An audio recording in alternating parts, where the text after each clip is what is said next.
say till their face turns blue that you're not gonna get a base because no one's gotten that base in 20 years and the seniority is up here and blah, blah, blah. Bid what you want to bid.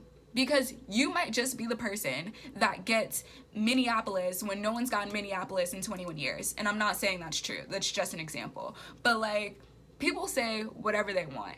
Anything can happen. Anything.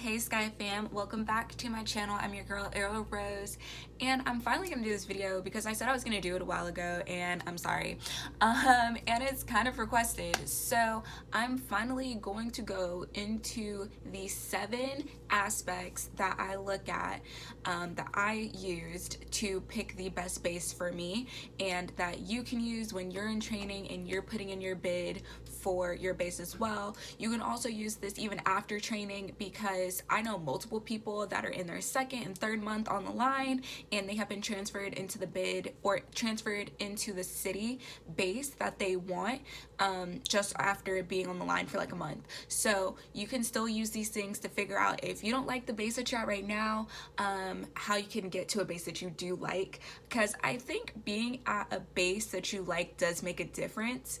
And there's a lot of things that go into it. So let's go. I'm on an overnight right now. I'm in Wichita.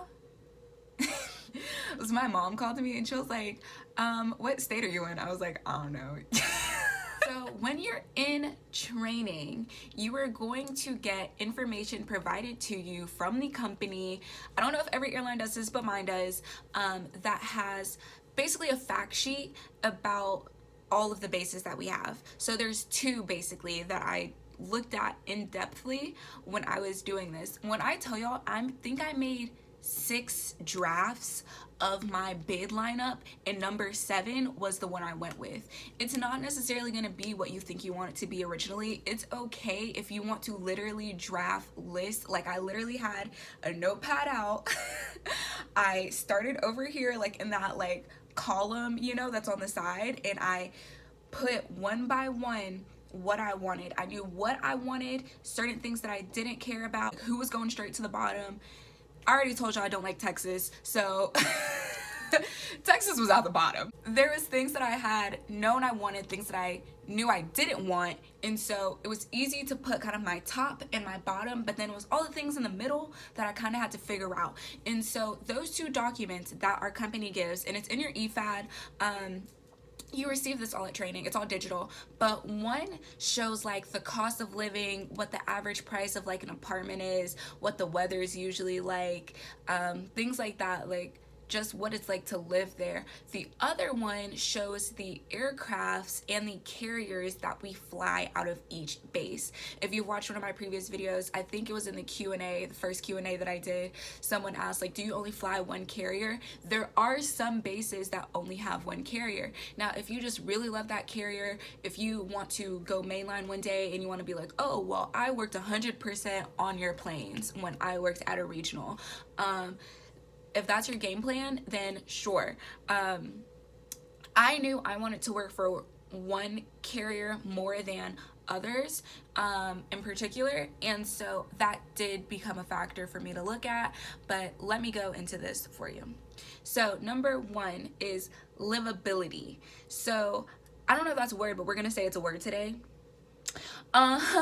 So do you want to live in that city that you're based in? I genuinely like Chicago. Like I had visited Chicago a little while back. Just me, I went there partially solo, and then a girlfriend of mine met up with me. We did all the touristy stuff. We had a great time and I really liked the city.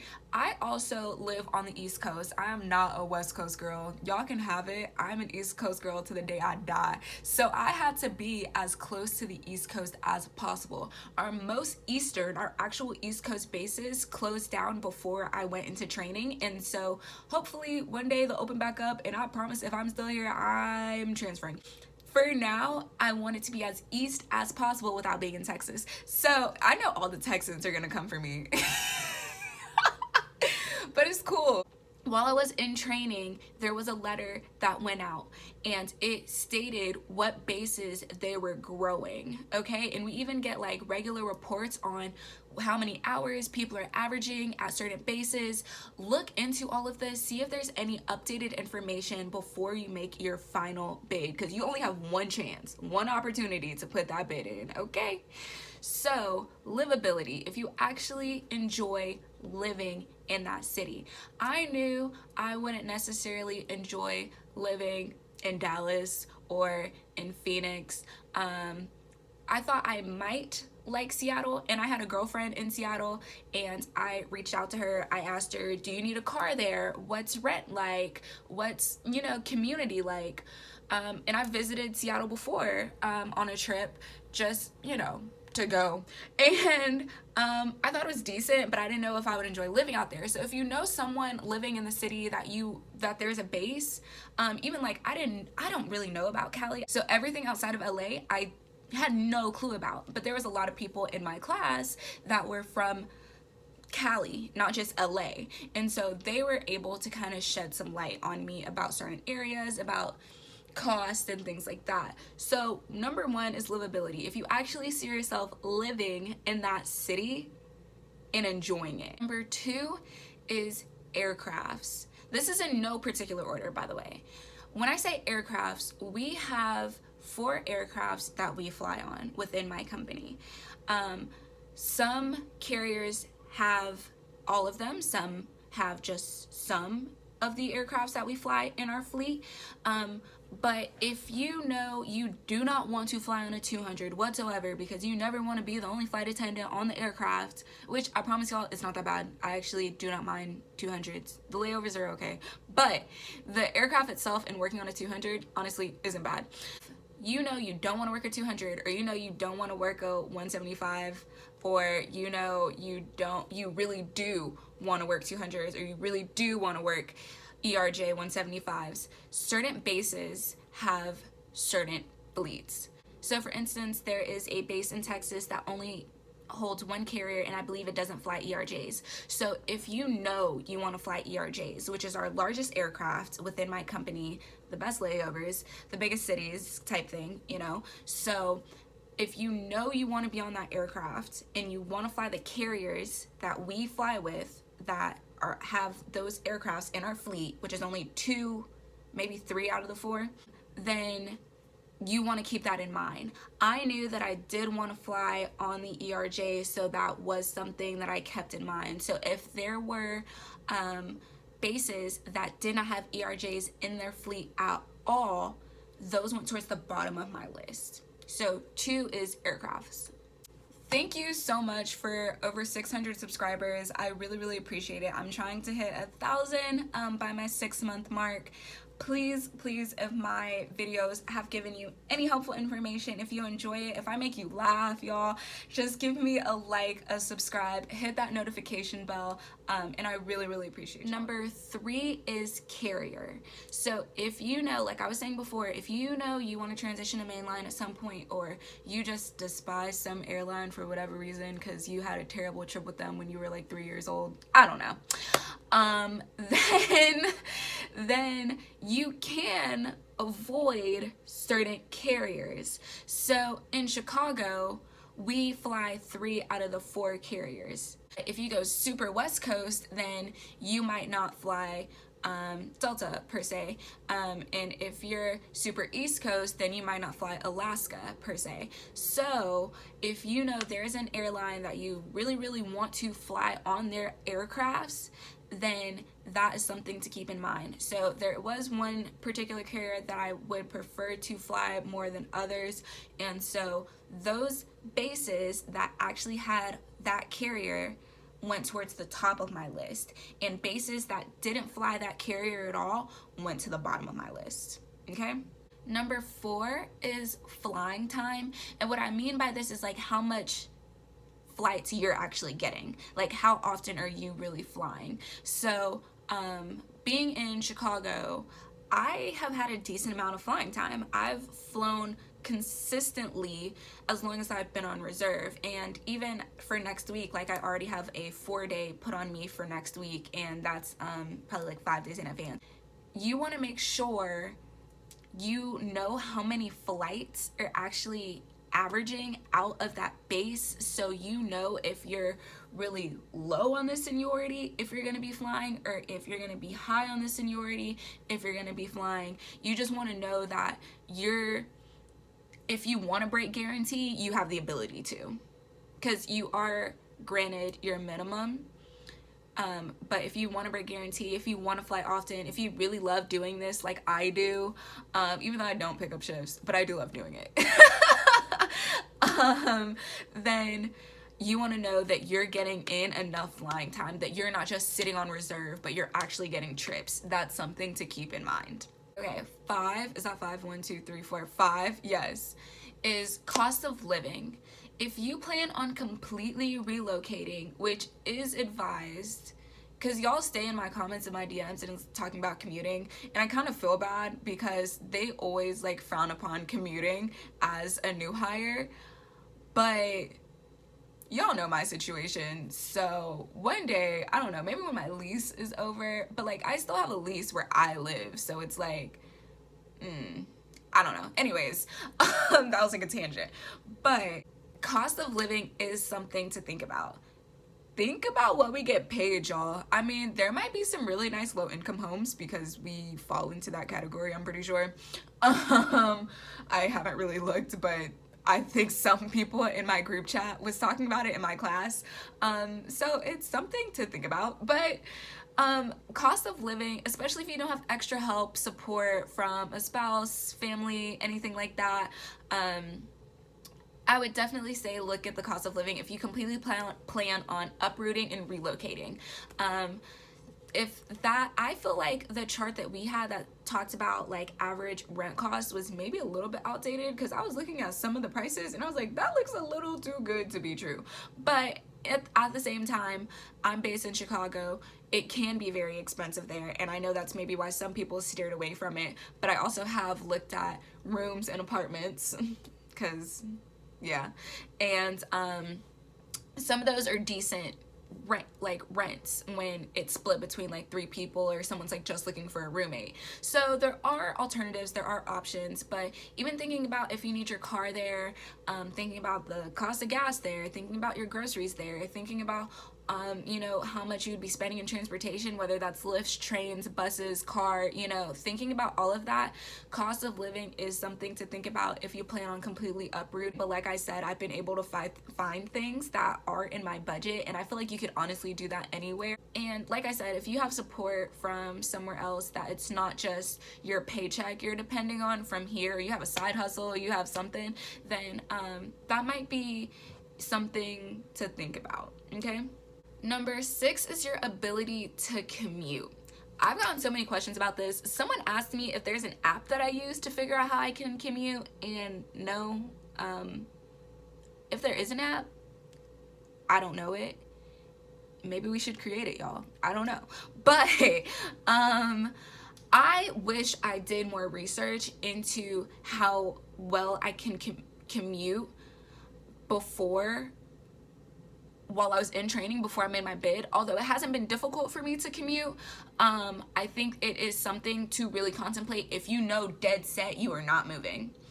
If you know dead set you were not moving and you were commuting, then yeah, sis, hun, look into what commuting looks like. One of my classmates, one of my potties, she is commuting out of Houston, and she has a way more difficult time than I do commuting from Charlotte into Chicago. So it's definitely something to think about, okay?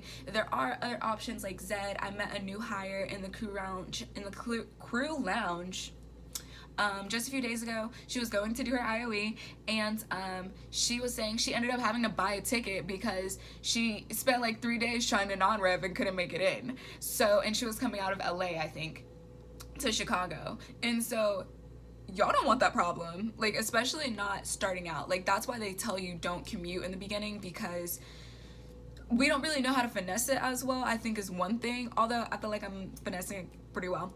And then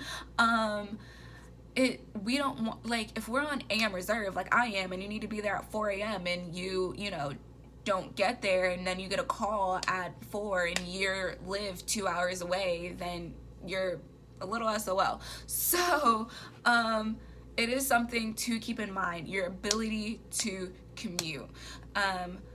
You can figure this out by seeing the main carriers, if there is a base in your home state, in your home base, like your actual home. If any of our carriers have a base there, that's what works out for me. I feel like, although it's a little spotty, not even gonna lie, but I have 3 options basically out of my home base, and even when that doesn't pull through, there are some Z options that I can take advantage of, even though I haven't had to go that far. Like I said, I feel like I'm finessing it pretty well right now, but you want to know if your home base is one of our carriers.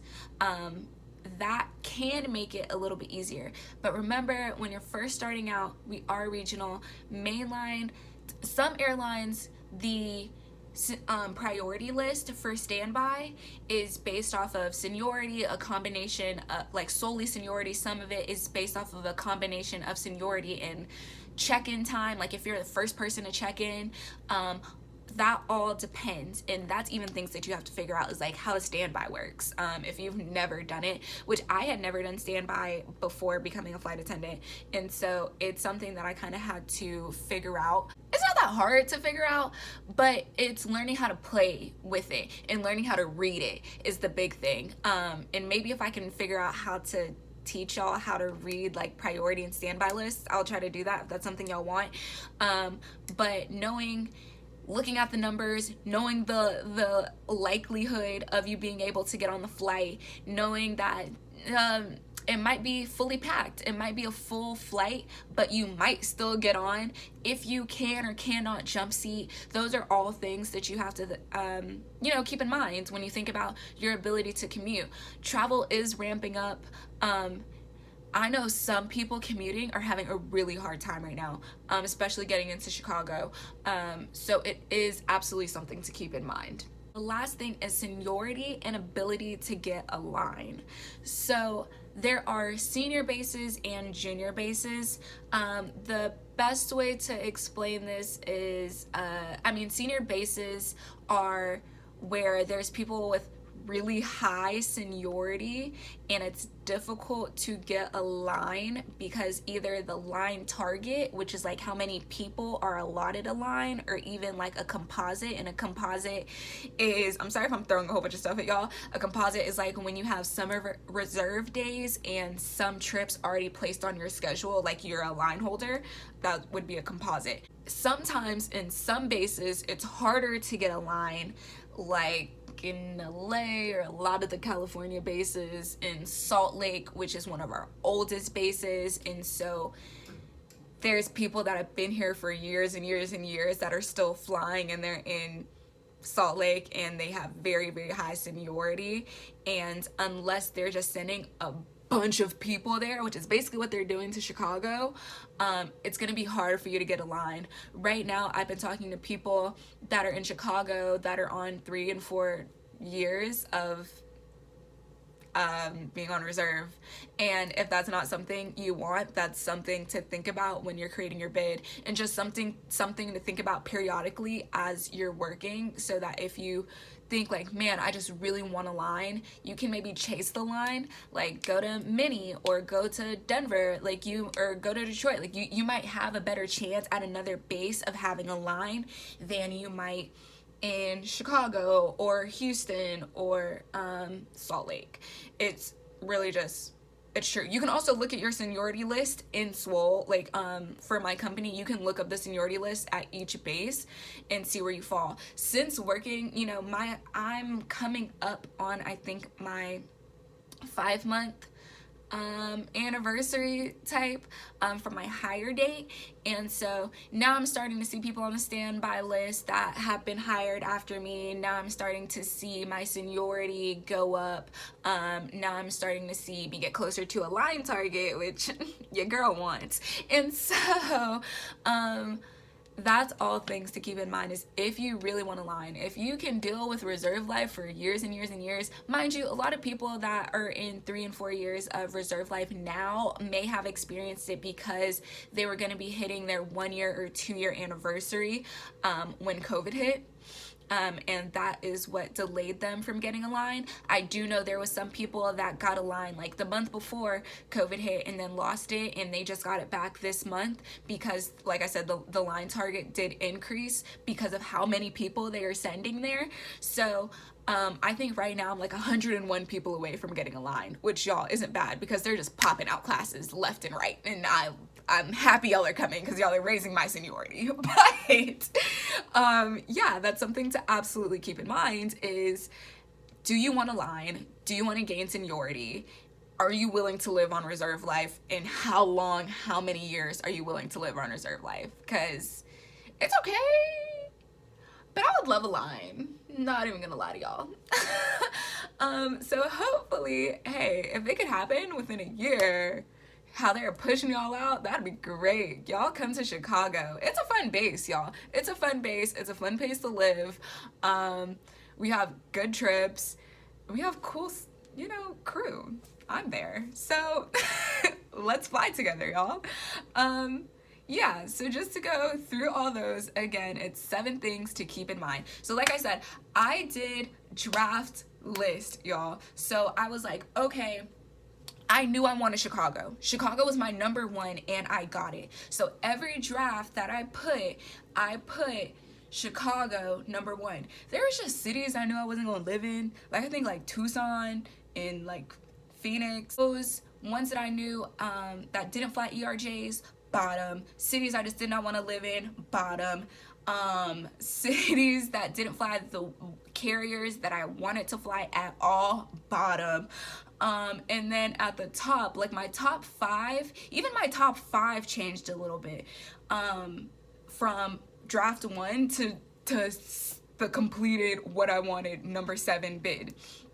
That changed because of talking to people, to figuring out. So I spent like probably a few hours figuring out exactly how I wanted my bid list, and I got my number 1 choice. And that's also something I want to say. People will say till their face turns blue that you're not going to get a base because no one's gotten that base in 20 years and the seniority is up here and blah blah blah. Bid what you want to bid, because you might just be the person that gets Minneapolis when no one's gotten Minneapolis in 21 years. And I'm not saying that's true. That's just an example. But like, people say whatever they want.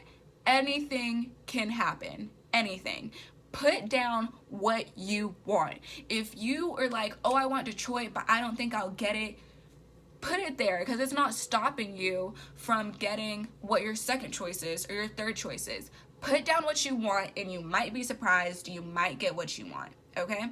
So, yeah, livability, the aircraft you want to fly, the carriers that you want to fly on, flying time, how much you're going to actually fly. I don't know if flying time is, I don't think that's like a proper term. That's just what I say. Cost of living, if you plan on uprooting. I mean, even the average price of a hotel there, if you go my route, you might want to know things like that. Ability to commute, which is huge if you plan on doing it, and seniority and ability to get a line. Those are the aspects of each individual base that you want to think about as you are making your list. That was a lot of talking. Hold on. If you still have questions about picking a base, feel free to drop them in the comments. I will be happy to answer any questions y'all might have. And until next time, bye Sky Fam. I super appreciate y'all. I'm so glad that the Sky Fam is growing.